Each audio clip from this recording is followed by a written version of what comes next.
বেশি বেশি করে জিকির করেন আর হালাল রাস্তায় চলার চেষ্টা করেন।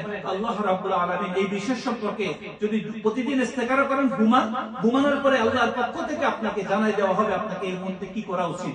বর্তমান জমানায় রাসূলুল্লাহ সাল্লাল্লাহু আলাইহি ওয়াসাল্লামের হাদিস, এই কথা বলে শেষ করব, বলতেছে তুমি ঘরের বিছনা হয়ে যাও। বিছনা পর্যন্ত এই যে ম্যাট আছে না, বিছনা হয়ে যাও। এটা কিন্তু নিজে নিজে চলতে পারে না, এটা কিন্তু নিজে নিজে কি চলতে পারে না। এই জন্য বলছে যখন ঘরের বিছনা হয়ে যাবা, ঘরের বিছনা যদি কোনো দিকে মুভ করতে পারে না, আখিরি জামানায় তোমার মুখ বন্ধ করো, কথা কম বলো, যতটুকু পারো নিজেকে প্রয়োজনের বাইরে মানুষের সাথে বেশি কথা বলবা না, কোনো বিষয় নিয়ে কথা কম বলবা না, বেশিরভাগ আল্লাহ জিকিরে ফিকিরে থাকো, কারণ এটা শেষ জামানা। কারণ এখানে একজনকে একজন হত্যা করবে, দুজন জাহান্নামে যাবে।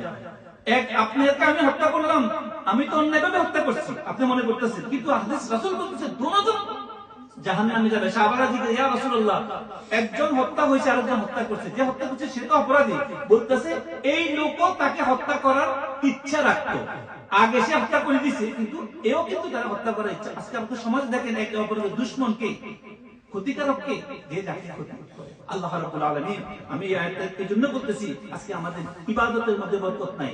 আপনি যে ইমামকে দেখবেন, যে আমি কাউকে নামাজ ছাড়তে বলতেছি না, মসজিদে নামাজ পড়তে যাবেন, যেই মানুষকে দেখবেন যার জীবনের সমস্যা আছে, যে হারামের লগে জড়িত আছে, যে খারাপের লগে জড়িত আছে, কমস কম